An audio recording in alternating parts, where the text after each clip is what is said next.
right. Hey, it's real good to be back here again with you, Thank Dr. you. Mahan. I'm certainly glad to have you in Georgia again. Well, these are such interesting mounds we're at here, and I have reason to believe that probably you can share this better than anyone else because you've been around here a little while. I'm going to just turn this over to you and let you share with us. That's right. You do like to get out of most of the work, don't you? That's true. God bless you. Thank you, Dr. Mahan. Anyway, he is certainly right. This is a favorite spot of mine, and one that's, of course, very important to anyone who attempts to study the history of the American Indians from earliest times until now.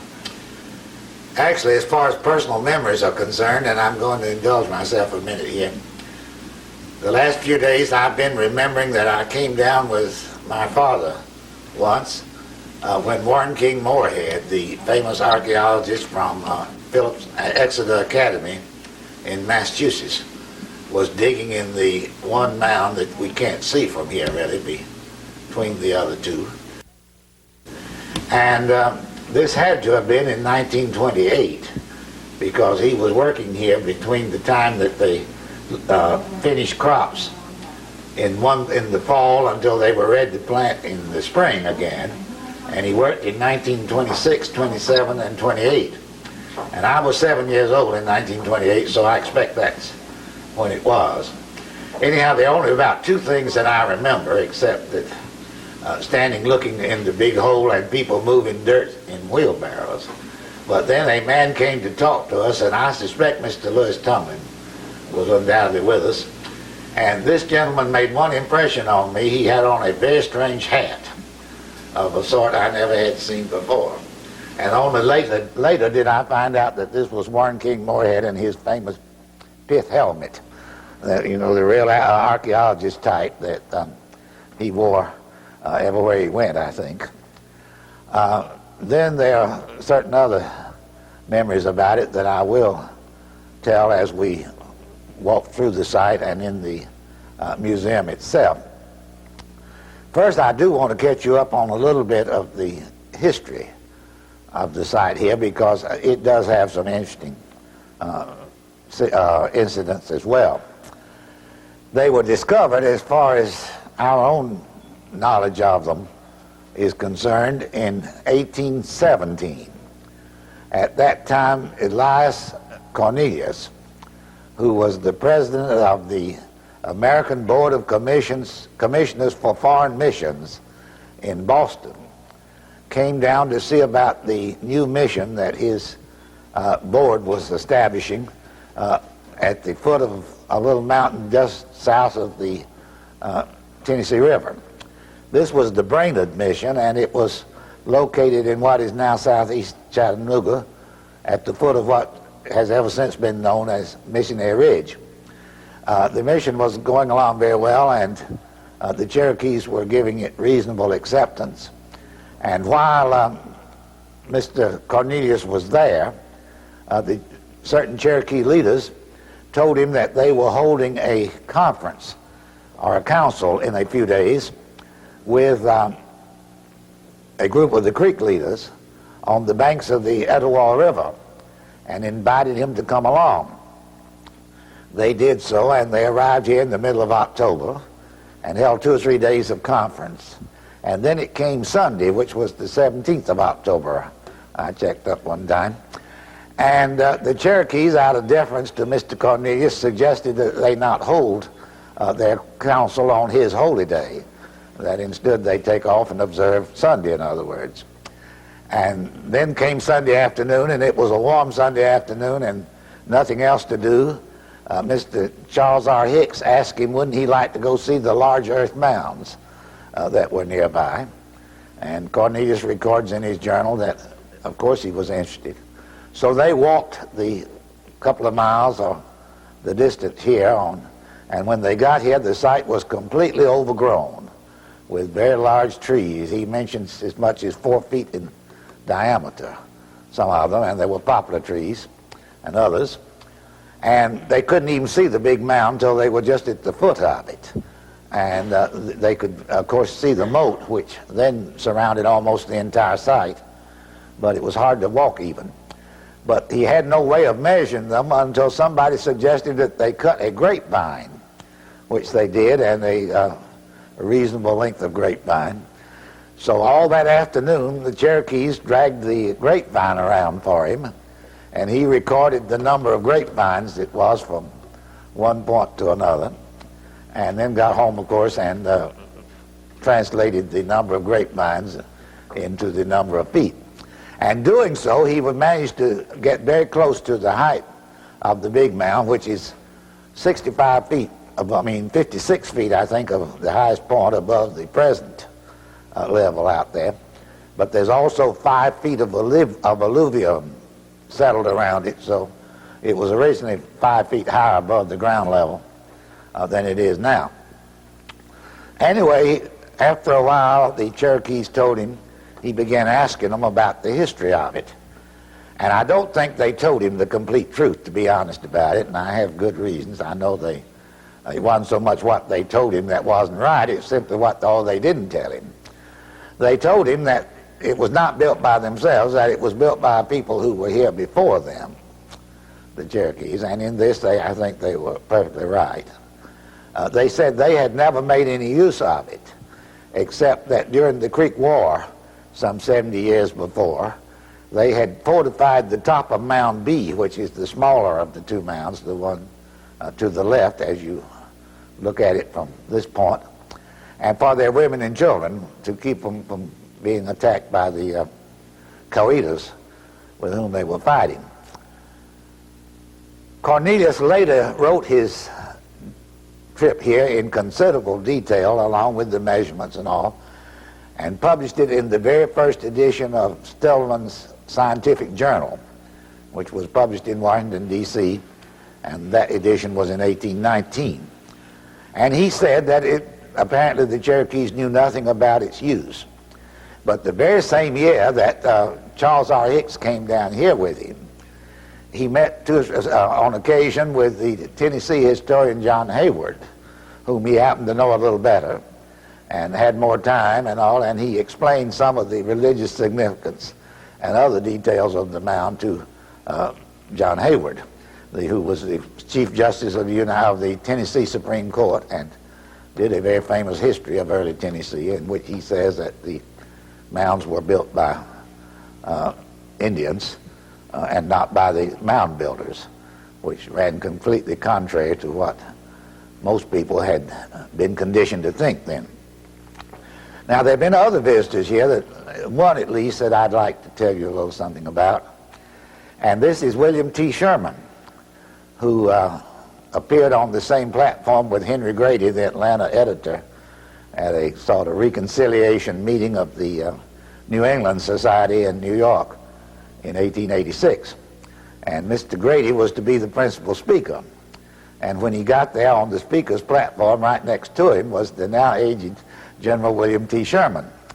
And they were very civil and spoke to each other and all.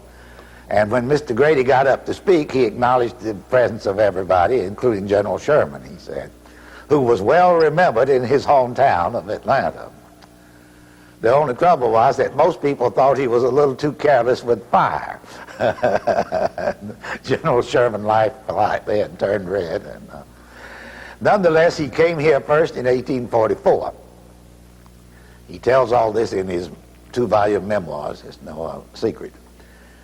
He had graduated from West Point that spring, and he came to Marietta to meet with a panel of Army officers there to discuss and review certain local claims that had been made against the United States Army and for timber at Fort Buffington and other things of this sort. I thought Mr. Bubden would get a little kick out of this. And when they had their hearings, the reason was it took 50 years to settle that particular one of it. But hopefully they got some things settled quicker. But instead of taking a stagecoach to go to Huntsville, which was the next place they were going to hold hearings, General Sherman recorded that he hired a horse because he wanted to see the countryside between Marietta and Huntsville, and that he rode north along the line of the new state Western and Atlantic Railroad, which was then being built by Irish laborers, and marveled at those hills and how the depth of the cuts and the kind of engineering that it was taking to get the railroad through there. But he also made note of the fact how difficult indeed it would be to move an army through that particular terrain, particularly if the enemy was around there possessing those hills somehow. And of course he remembered this 20 years later, as I will record in a minute. But he arrived on this side of the Etowah River and was told that there was a remarkable group of Indian mounds close by. So he rode off to see it and arrived at the plantation house of Colonel Lewis Tumlin. And Colonel Tumlin turned out to be a very genial sort of individual and showed him the mounds and told him about them. And he stayed 2 or 3 days with the colonel, and they became very good friends. And Sherman says in his memoirs that they corresponded for several years afterwards. And that in May, when he rode into Cartersville, under somewhat different circumstances, he rode immediately to Colonel Tumlin's house to assure him that no damage would befall his property or anything. And when he got there, the colonel had already refugeed. So Sherman says, I spent the night in Colonel Tumlin's house once again. But next morning, and this is the part that interests me, it must have been the 19th of May, 1864, he says he got up and rode his horse down and took another look at the famous mounds. And we have no reason in the world to doubt that he did. But what is interesting, we know that directly across the creek that morning, at the mouth of the river, at the mouth of Pumpkindarn Creek, there was a Confederate artillery position. And I suppose if those Confederate soldiers saw a lone horseman riding around over here looking at these hills, they probably didn't. But if they had, they wouldn't have wasted a salvo of artillery on just one horseman. So General Sherman rode away to other activities and remembered the mounds and remembered them 20 years later when he was writing about them. The first archaeology that was done here, I'm going to tell you in a minute from another location. But certainly a little exploration was done in the 1850s. And this is reported by Charles C. Jones, Jr. in his Antiquities of the Southern Indians. Jones was a Georgia historian of the period and a very thorough one, and he also believed that these were the works of ancestors of the contemporary Indians and not of some mythical mound-building race, as had been said before then. Now, those of you who read the National Geographic have seen in the current issue a very good story on recent archaeology at this site at Etowah, and some very fine reconstruction drawings done by George Stewart, who was a young archaeologist here and participated in part of the work in the 1930s, 60s, and his reconstruction of the village. And if you haven't seen one of those, you should do it. And we're going to go to the spot where I think one of the drawings was made showing the mounds in perspective, and I'll talk to you from that location.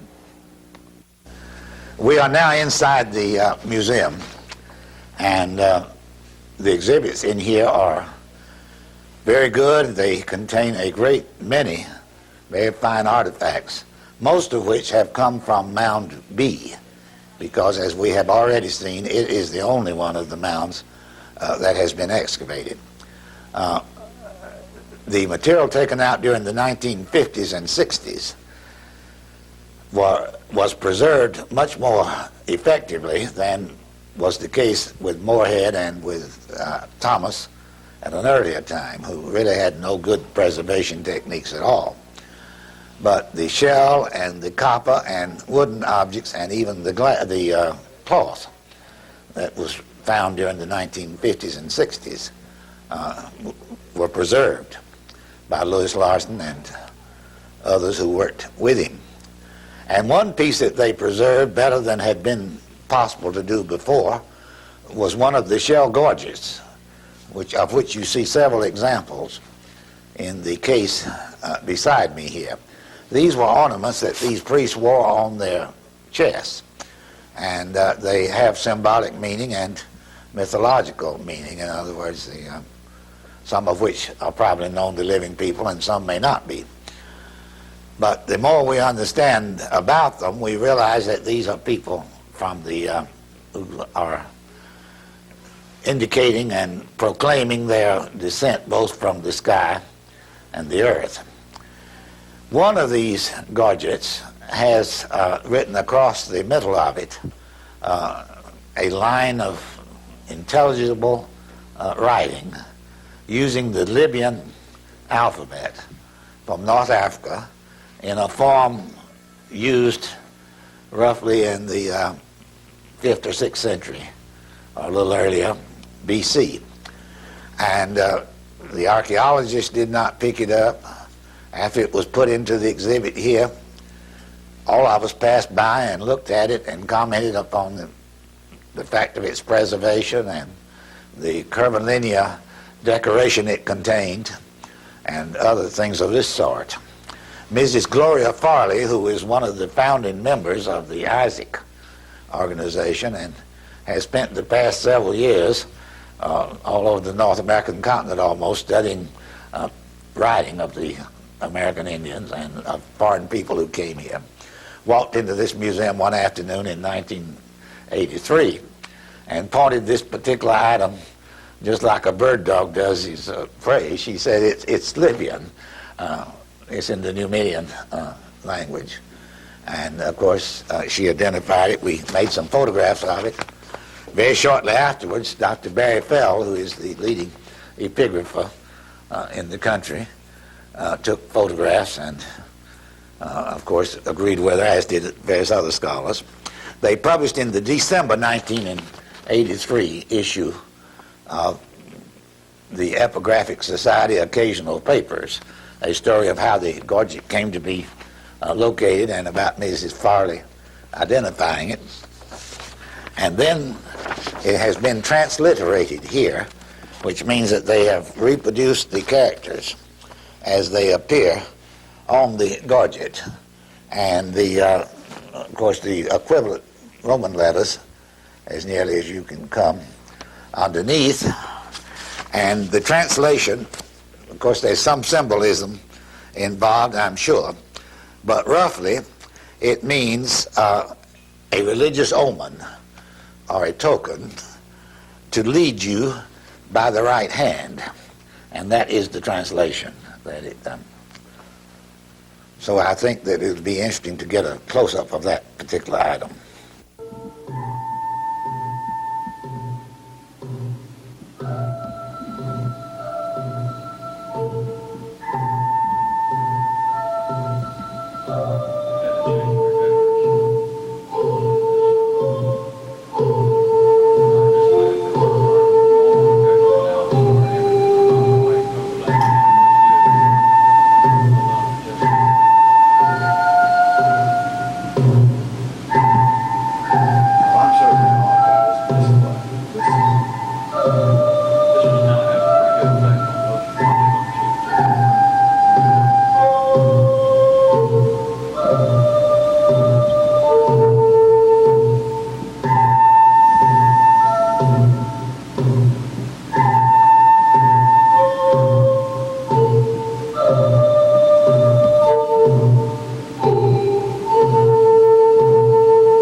These are the two marble figurines, statues that are shown in the article in the current National Geographic, along with George Stewart's description of the circumstances under which they were excavated in 1954.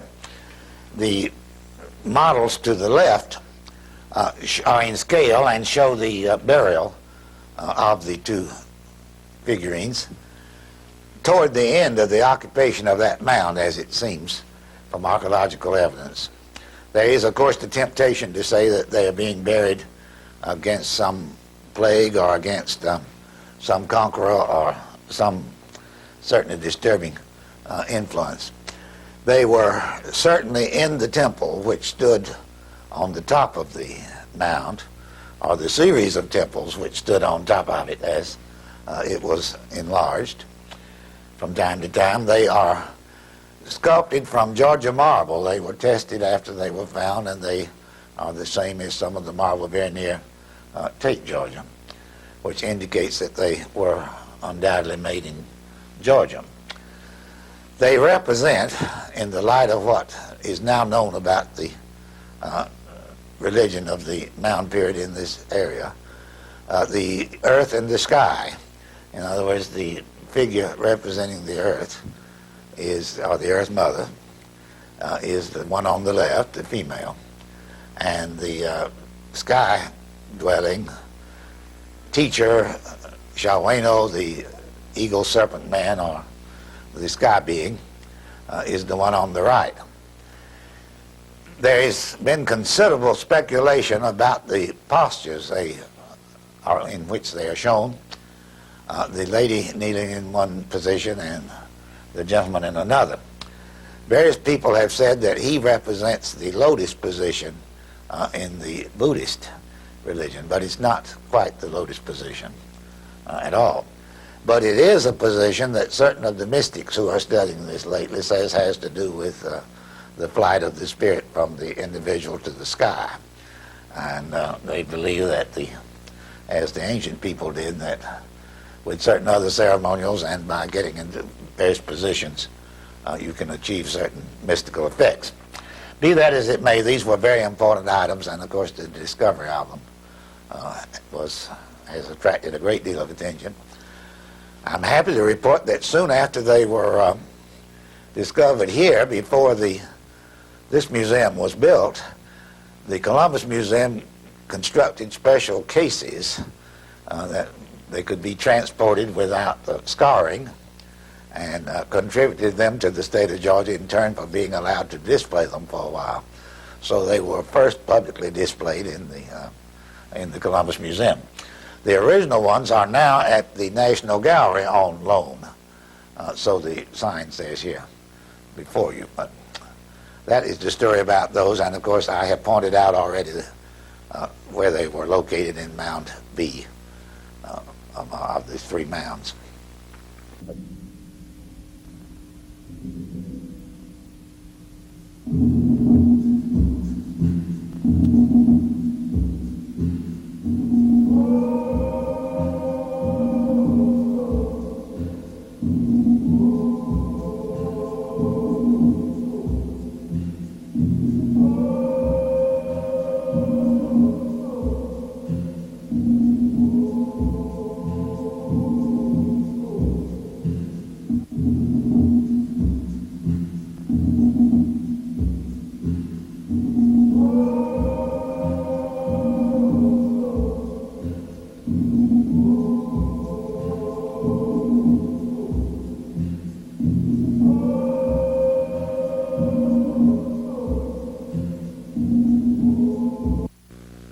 I mentioned in the discussion of Mound C that many of the barrels taken from there by the Smithsonian in the 1880s and by Warren King Moorhead and also by Kelly Larson and others in recent years were carefully worked embossed copper, which show no indication at all of having been done from coal-hammered copper.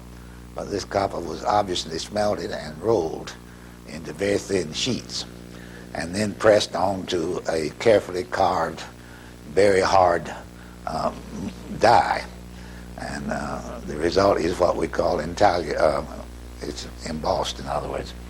Now, the figure to my right here is one of the dancing man-eagle or man-hawk figures that represents a man in the guise of a hawk carrying a mask which can replace the one that he's wearing, and he becomes a man, and he becomes predominantly human instead of hawk-like. The buns on the head of the male figure that we have just seen are reproduced here in wood, and they were covered with copper and worn on as headdresses by some of the people whose burials were uncovered in Mound C. The middle one there is an ornament, as is shown, worn on a shell necklace embossed in the copper dancing eagle figure, as he's called. And this is the central column of a conch shell worked down to make a pendant. Then there are even smaller and finer examples of the neck piece or the gorget that was worn by these people.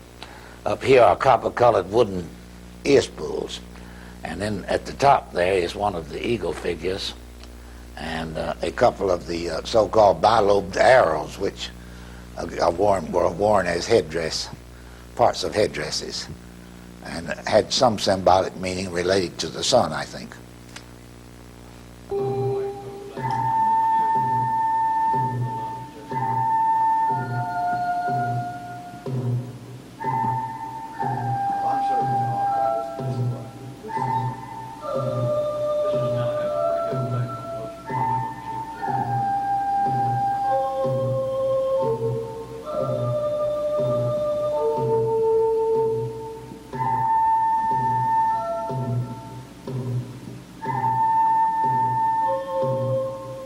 These priests were buried in their ceremonial costume, and a part of these were elaborate feather headdresses.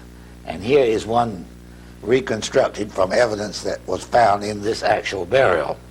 And there were enough remains and evidence of the feathers to give the approximate number of them and the approximate length. Then these copper items that are shown in the cases on the wall were worked into the feathers in the original, as the reproductions have been there in this reconstructed headdress. So these, with some of the woven fabric capes and other garments that they wore, some of them carefully covered with feathers, the down of which had been woven into the fabric as it was made. And of course they were dyed into the various colors. All of this was a very elaborate type of costume, which if you had met one of these people, I think you would have taken notice of them. And in fact, one of the Uchi friends told me one time when he was up here that he always did say, and he had heard, that these people like to make good first impressions when they appeared somewhere. Because the story among the Tuckabachis, who I believe were the closest relatives among the Creeks of the people who inhabited this area, tell in their old stories 2 or 3 significant things that relate to the sky people or priests here. One is that they came from the earth from the sky in a canoe, or another man says a boat, which is a translation of some kind of vehicle in which they came, and that they taught various skills, including writing and metalwork and agriculture and various craft skills, and that there were 7 originally, and one went back, and others were here, and that there was always one of them represented among the Tuckabachis. And these people were called the Ispokokis. Well, those of you who have read my dissertation, and very few people have, will remember that there were 4 divisions of the people whom we call the Shawano, which equates with most of the Uchis. And their names in Uchi translate eagle, serpent, man, persons. And you remember that there were 4 divisions of them. One of them was the Ispakokis, who I think were here for various reasons.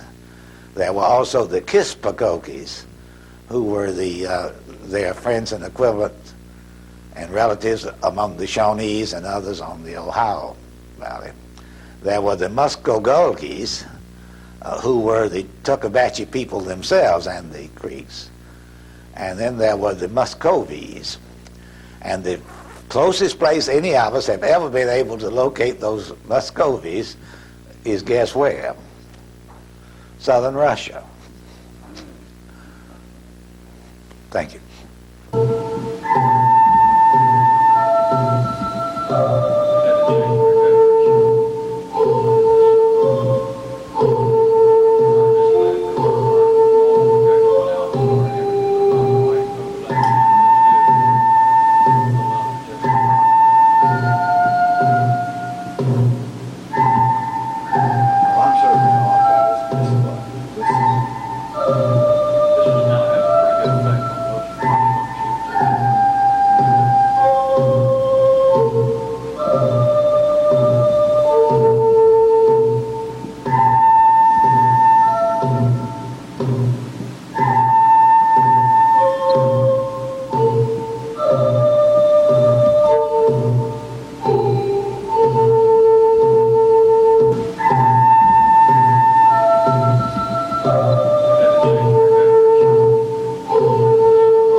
I'm standing on the inside of the moat, which was as you can see, a very large ditch, which we believe originally completely encircled the mounds from the river to the north, all the way around to a point south and west of the mounds themselves. It is now partially filled, of course, from erosion, but it was originally some 20 feet deep and at least that wide. And there were locks or control dams at the end of it in which water could be held. It flooded in high rains, and when the water was high, in other words, and they apparently maintained water in here for probably 2 reasons. One, of course, it was defensive, because about where I'm standing on the inside of the ditch, all the way around, there was a palisade of large logs, evidence of which are still in the ground, upright and 2 feet or more, some of them in diameter. So it was probably 10 or 12 feet high. And there's reason to suspect that there was a ramp or a walkway inside of the moat on which archers could stand and defend the place if it was necessary. Anyway, the village area that again is shown in the illustrations in the National Geographic are between the Mounds and me, and on, of course, to my right, seem to have been the principal area of the city which surrounded it. and in which there were approximately 5,000 people living, it seems, by the very best guess, at the time this place was last at its fullest occupation, which may have been right around the year 1400 AD. There's very good reason to think that something had happened and the population was in decline before the year 1550, when Hernando de Soto came through the area. Now, I have talked a great deal about Mound B, and we will look at it in a minute. It is the one that you cannot see from where you are now. But I do want to tell you a few things, as long as this is a sort of general discussion about the mounds and their history. The large mound back of me has been called Mound A since certainly the time that the Smithsonian worked here in the 1880s. I've told you once before it's about 56 feet high as it stands now, and the top has a flat area almost as large as a football field on the top of it. Up there live some very important personages that I think and were most certainly the kings, or the sun kings, of the kind that De Soto encountered in several spots in 1540. These were important personages who rode in litters and had traveled around with as many as 70 attendants or more, elaborately dressed, we're told, and I suspect in some of the costume that we have already seen. What Mound A contains has been a matter of great speculation from early times, but circumstances have prevented it ever being excavated to this point.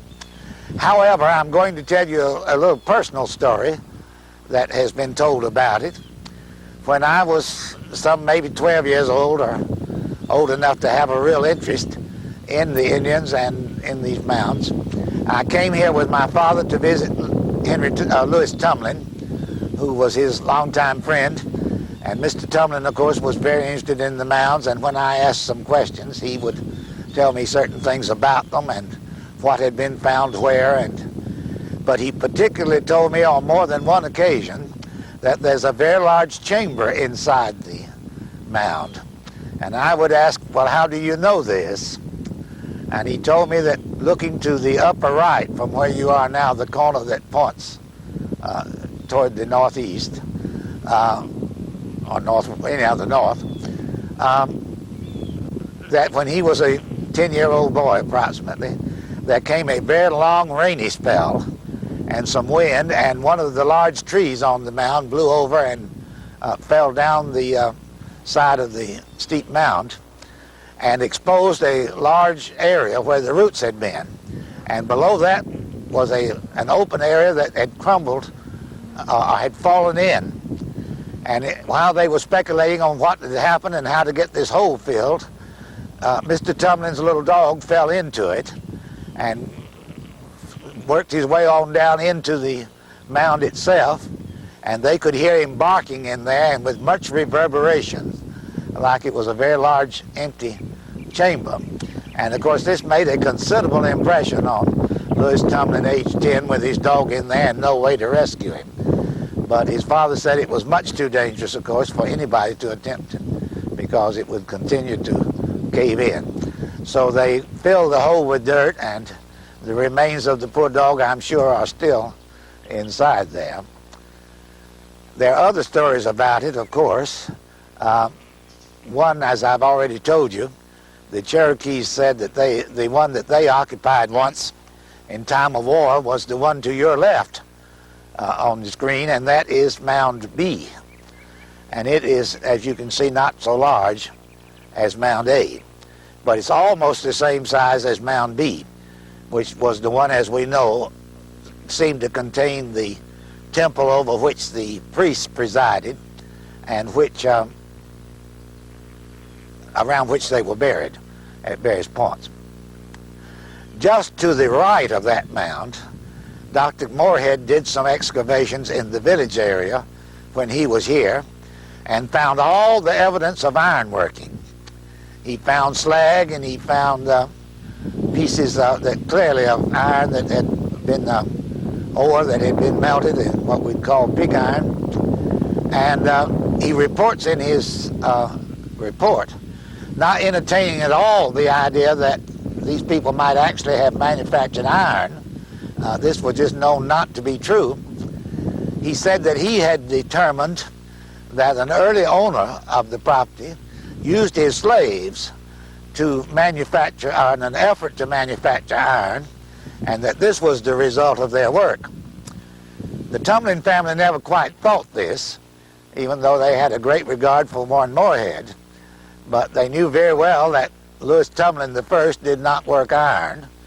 He was a major stockholder in the Cooper's Iron Works and others just up the river from here in the 1850s, where iron was being manufactured professionally.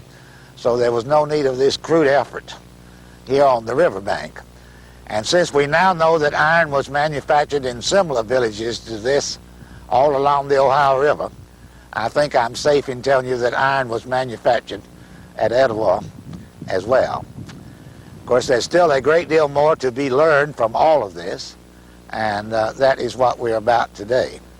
Thank you. Just now I told you that apparently in 1927 I came somewhere to about this location, and the big mound back of me was at that time largely a hole in the ground and a lot of dirt piled around.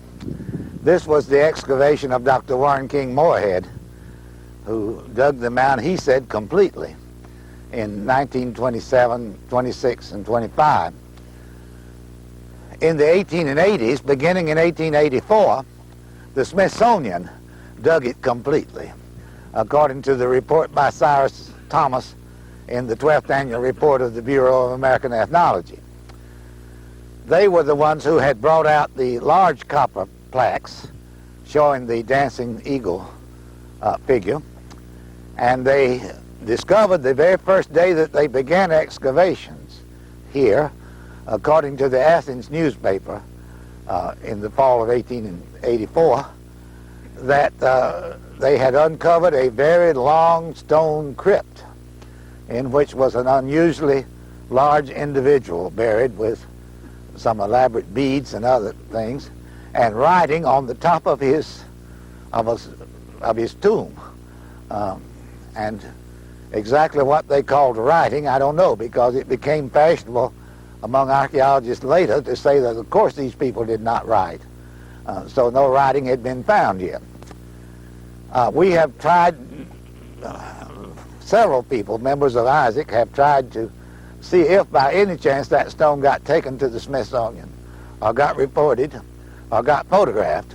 And so far as we've been able to tell, yet none of the above. It must have been left and completely ignored. Anyway, Cyrus Thomas was of the just undeniable opinion that all of the development, of course, of the American Indians had been here in North America, and that the people at these big mound centers were American Indians.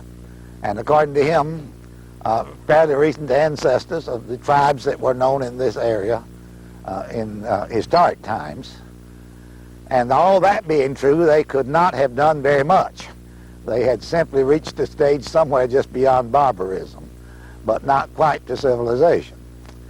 Dr. Moorhead, who worked in the 1920s, didn't change his views very much on this. And when he obviously discovered an iron foundry, which I think will one day be excavated further, he could not believe it, and he didn't believe it, and he offered an illogical explanation for it. I was here on many occasions when the state of Georgia, after they bought this property in 1953 and began an excavation under Dr. A.R. Kelly, and later Lewis Larson and Stuart Neitzel and others, and they were much more cautious about saying that these people didn't have any kind. They were fully aware that they were a highly advanced people, that they were expert cloth weavers, that they were metal workers, and that obviously a great deal of education of some kind went on, because people aren't born with all this, with this particular type of knowledge or information. Dr. Kelly spent some time excavating a site just to the right and at the foot of the mound here, which is Mound Deep, and by all appearances, this thing was a craft school. There was evidence of communal eating.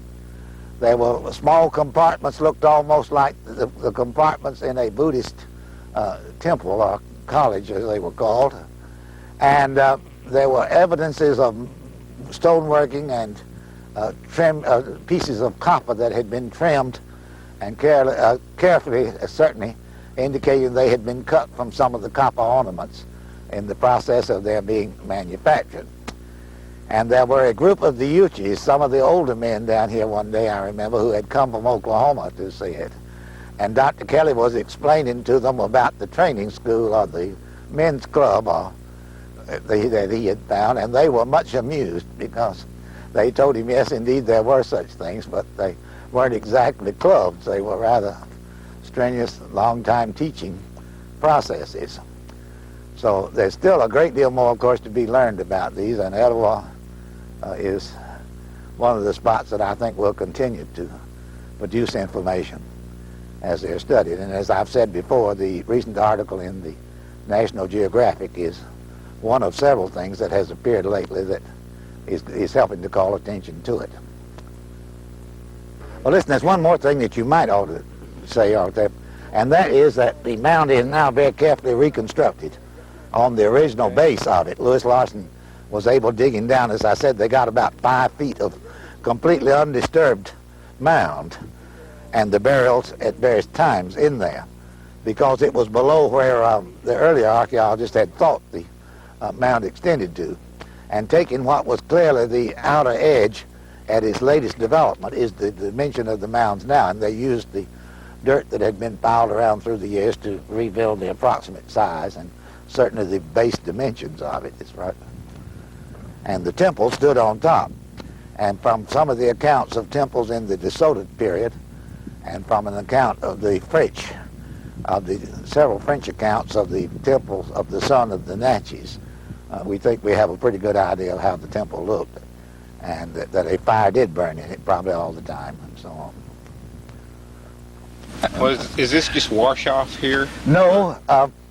The best explanation seems to be that there was an enlargement in process, or else there was a ceremonial reason for a platform there. And the excavation, it was excavated down this way somewhat and pulled down from the top up there, so that when they were cultivating the top of the mound in early times, they could get the farm equipment and all up there. So it has that much been changed. And when they first plowed up there, they came in some pieces of pottery and little clay objects and evidences that there had been some buildings up there and so on. They grew stuff up on top of that? Oh, yes. They used to raise a bale of cotton a year up there. You've heard that, haven't you, Walter? And Mr. Lewis said if they didn't, that if they didn't raise a bale of cotton, it wasn't a good cotton year.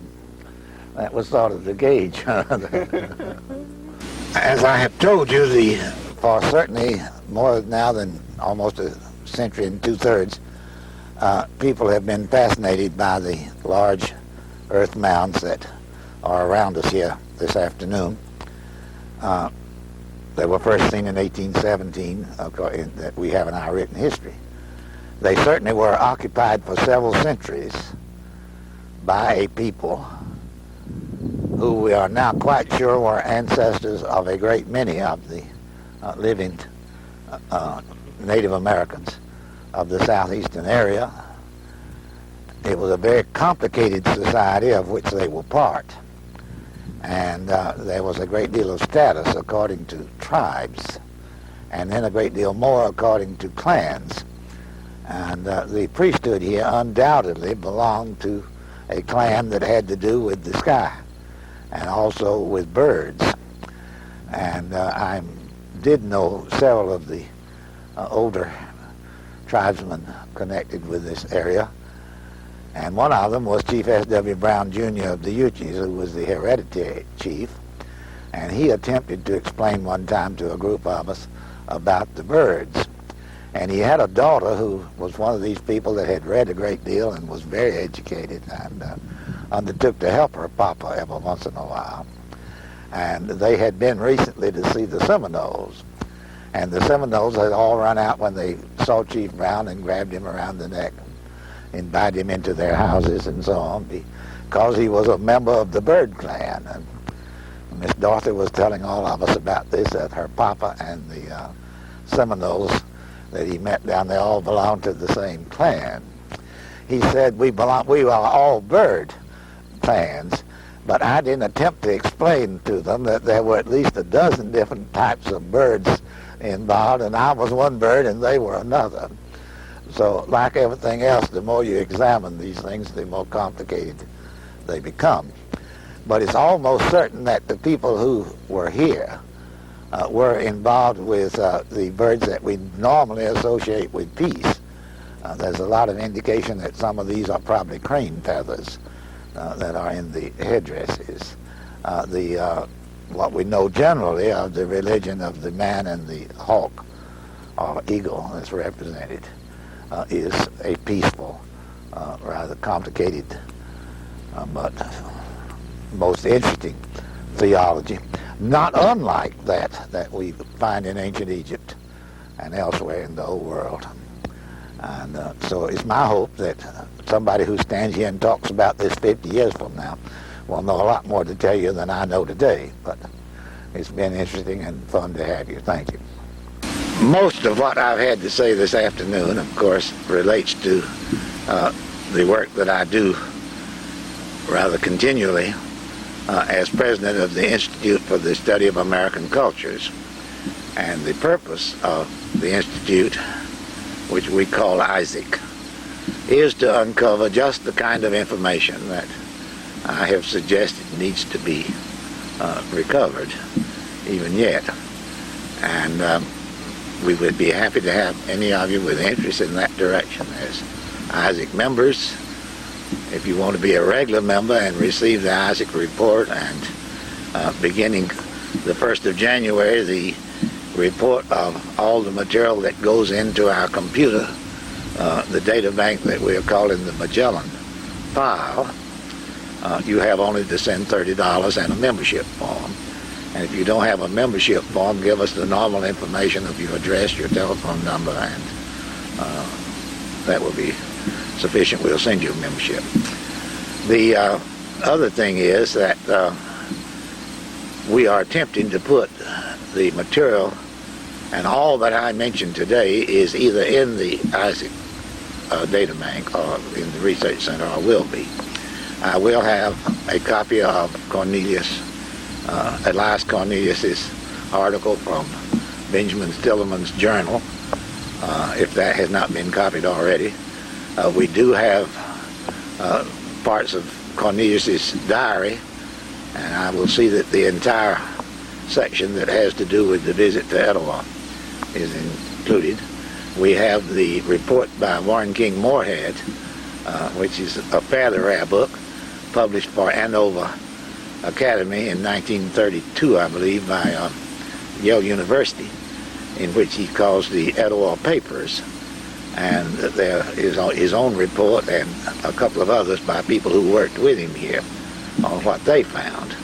That will be a part of the ISAC data bank. It's fairly rare. I will not attempt to, I guess we will include Cyrus Thomas's article, purely on Etowah, but it's part of a 400-odd page book, the 12th annual report of the Bureau of American Ethnology, which is available elsewhere. So, for those of you who are interested in learning more about ISAC or in joining ISAC, we'd like for you to contact us, and we'll send you a small brochure which explains ISAC and has an application on the inside of it. If you can write to ISAC, which is the Institute for the Study of American Cultures, Post Office Box 1658, Columbus, Georgia, 31902, we'll be very happy to send this to you. We think that we have an outstanding educational opportunity, and we think that we will hope to do our part to correct and write a portion of of American history that has not been there previously. Une klana iuweji igaguya hona nagujosa wiulo se igaguya hona.